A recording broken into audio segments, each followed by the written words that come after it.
میکڈونلڈز، Domino's, KFC اور pizza ہٹ، ان کے جتنے بھی پروڈکٹ ہیں وہ اب حرام ہو چکے ہیں، ان سے حلال کا سرٹیفکیٹ لے لیا گیا ہے۔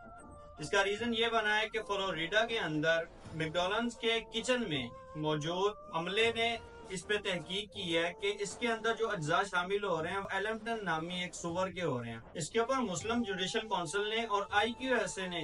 یہ فیصلہ لیا ہے کہ ان سے حلال کا سرٹیفکیٹ لے لیا جائے،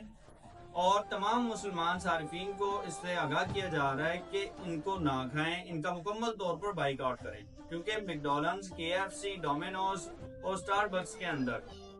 جتنی بھی ان کی سوسز وغیرہ استعمال ہو رہی ہیں وہ امریکن حکام کا کہنا ہے کہ یہ امریکی حکومت سے درآمد شدہ ہیں۔